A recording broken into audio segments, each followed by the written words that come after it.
Selamat pagi, salam sejahtera. Kamu share video ini, rupa-rupanya kenapa ramai sangat orang yang bergegar lutut, takut, dan tidak suka dengan menu rahmah. Itulah sebabnya. Ini rupa-rupanya sebabnya.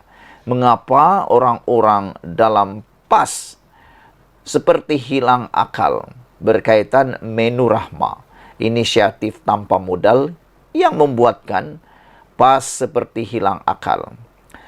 Seperti yang tular baru-baru ini di dalam parlimen, salah seorang ahli parlimen PAS juga dikecam hebat oleh ahli parlimen dan netizen gara-gara beliau telah pun mengaitkan menu rahmah di dalam ucapan beliau. Sehingga ia menimbulkan satu kontroversi yang sangat besar dalam parlimen bahkan di seluruh media sosial di Malaysia. Terkini seorang lagi pemimpin PAS di Terengganu juga telah pun dikaitkan sekali lagi dengan menu rahmah. Walaupun Exco PAS ini telah pun memberi penjelasan yang mengatakan bahawa beliau sebenarnya tidak ada menyebut pun menu rahmah dalam video TikTok yang telah tular, yang telah pun dikecam oleh Fahmi Fadzil dan Syed Saddiq Syed Abdul Rahman sebagai sesuatu perkara yang menghina rezeki dan juga menurut Syed Saddiq Syed Abdul Rahman memalukan. Menurut mereka, perbuatan itu adalah perbuatan yang tidak mempunyai nilai sensitivity terhadap orang yang berada dalam kesusahan. Rupa-rupanya, saya bacakan ulasan kepada anda. Mengapa menu rahmah, inisiatif tanpa modal yang membuatkan PAS seperti hilang akal ini terjadi? Setakat ini, sejak terbentuknya kerajaan perpaduan, dua perkara didapati paling membuatkan PAS sakit hati dan benci sekali. Pertama, Anwar Ibrahim, dan yang kedua, menu rahmah. Selepas Tun Mahathir Mohamad, PAS barangkali dalam kedudukan kedua sebagai suspek paling benci kepada Anwar. Sama seperti Tun Mahathir Mohamad, PAS juga sentiasa cuba menghalang Anwar daripada menjadi Perdana Menteri, baik ketika parti itu berada dalam Pakatan Rakyat dan lagi agresif setelah ia tidak lagi menjalin sebarang kerjasama dengan PKR. Apabila akhirnya Anwar berjaya juga menjadi Perdana Menteri, tentulah bukan kepalang sakit hati dan bencinya PAS kepada pengerusi Pakatan Harapan itu. Ditambah ketika itu bagaimana rakyat dilihat amat menerima kepimpinan Anwar dan sentiasa menyerbu ke mana saja beliau pergi, disertai dengan dunia pun sama hangat mengalu-alukannya. Hanya Tuhan saja yang tahu betapa meluap-luapnya perasaan benci dan sakit hati PAS itu. Terutama sekali Hadi Awang yang ketika Anwar jadi Perdana Menteri, dia pula telah hilang gaji. Yang lebih menyedihkan lagi, baru-baru ini Hadi Awang juga telah pun membuat satu ramalan yang pada pendapat saya adalah ramalan bohong belaka. Apabila beliau meramalkan Anwar Ibrahim akan tumbang pada bila-bila masa dalam masa terdekat ini. Namun demikian, pada hemat saya, tidak mungkinlah Anwar akan tumbang pada masa terdekat ini memandangkan akta anti lompat parti telah pun dikuatkuasakan. Bersyukurlah kita kerana akta anti lompat parti telah pun dikuatkuasakan. Kalau tidak, sudah tentu negara kita tidak akan pernah aman kerana masih sibuk lompat sini, lompat sana, beli sini, beli sana, tawar sini, tawar sana. Akhirnya negara tidak pernah aman daripada pertukaran kerajaan dan Perdana Menteri. Namun kerana adanya akta anti lompat parti, percubaan-percubaan mau tebuk atapkah, mau cungkil atapkah, masuk rumah orangkah, curi rumah orangkah, tidak dapat berlaku dalam masa terdekat ini. Saudara-saudara sekalian, ditambah ketika itu, bagaimana dilihat Anwar Ibrahim dapat penerimaan baik kepimpinannya oleh rakyat Malaysia. Sebab itu, usaha dan propaganda PAS serta Hadi yang tanpa henti. Kononnya Anwar akan tumbang tidak lama lagi, hanya didorong rasa benci dan sakit hati itu sahaja.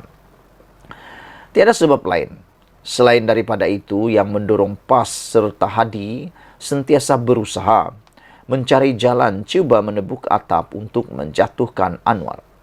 Meskipun disedari kerajaan perpaduan ini dibentuk atas titah yang di-Pertuan Agong.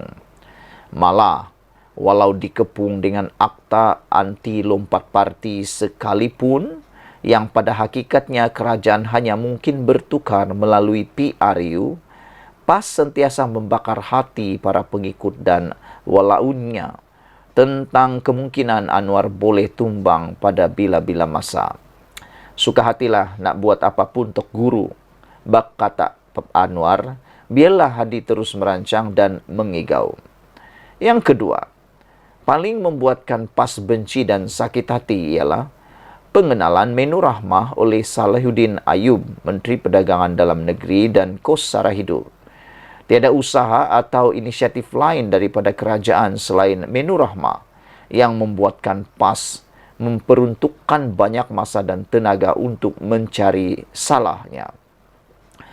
Menu rahmah adalah inisiatif kerajaan perpaduan untuk menyantuni golongan miskin dan bagi memastikan mereka sentiasa kenyang melalui pengenalan harga serendah RM5 untuk satu hidangan bagi makan tengah hari atau makan malam.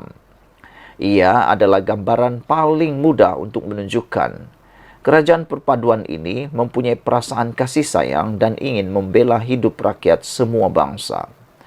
Inisiatif ini tanpa sebarang modal dikeluarkan oleh kerajaan, tetapi melalui libat urus dengan persatuan dan pengusaha kedai makan dengan setakat ini.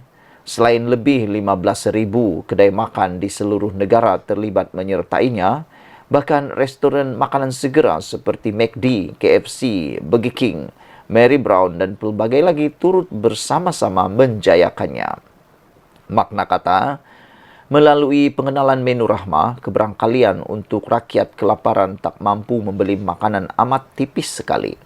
Bahkan boleh pula dengan harga RM5 juga sesekali menukar selera di restoran makanan segera yang berkenan di hati. Apabila rakyat gembira kerana boleh makan pelbagai selera dengan harga semurah RM5, parti seperti PAS dengan sendirinya hilang modal untuk menanam kebencian atau menghasut rakyat. Apapun serangan yang direka pembangkang kepada kerajaan, akhirnya membuatkan rakyat gembira ialah apabila mereka tidak lapar dan boleh makan dengan senang. Lantaran itulah macam-macam yang cuba dilakukan PAS untuk memburukkan menu rahmah, termasuk didakwa sebagai penyebab kanser dan autism. Oleh kerana gagal mempertahankan dakwaannya itu dari segi sains perubatan, ahli Parlimen Kapar, Halimah Ali yang membuat dakwaan bohong itu sambil tersengih kelat akhirnya terpaksa memohon maaf atas perbuatannya. Terbaru, Exco Terengganu Hanafi Ahmad pula dilihat seolah-olah memperlekeh menu rahmah dengan tersebar video kononnya hidangan itu tidak berkualiti, tidak cukup lauknya dan hanya sedap dimakan setelah dituang dengan air oren sebagai kuahnya. Perbuatan beliau itu bukan setakat tidak berjaya pun memperlekeh menu rahmah. Sebaliknya yang menonjol ialah bagaimana beliau secara jelas telah menghina rezeki yang Allah beri. Rata-rata pengguna media sosial yang menonton video itu mengutuk dan menyifatkan beliau sebagai pemimpin yang sudah masuk air dalam kepala. Agaknya, pemimpin PAS itu tidak belajar adab yang dicontohkan oleh Nabi Muhammad melalui hadis Bukhari yang meriwayatkan baginda tidak pernah mencela makanan di mana apabila suka baginda akan memakannya. Sebaliknya, jika tidak menyelerakan, baginda tidak memakannya. Sebagai pemimpin sebuah parti yang mendakwa memperjuangkan Islam, adab siapa sebenarnya yang Exco PAS itu contohi? Yang nyata, menu rahmah telah membuatkan PAS seperti hilang akal dalam berpolitik dan lupa adab Islam yang sebenar. Dalam hal ini, Kalaulah semua menteri dapat memikirkan satu inisiatif baru bagi setiap kementerian yang menyerupai menu rahmah yang kesan langsungnya dapat dirasai oleh rakyat, dicampur dengan kepimpinan Anwar yang terus diyakini, bukan saja pembangkang seperti PAS akan kehilangan modal dan mati akal, malah kerajaan perpaduan ini senang-senang boleh kekal memerintah negara lebih lama lagi. Dipetik daripada Sabunih Nusin, diubah suai oleh Nazilin Unity. Sekian dulu untuk kali ini. Jangan lupa tinggalkan komen Anda, tekan butang subscribe. Kita jumpa lagi. Bye-bye.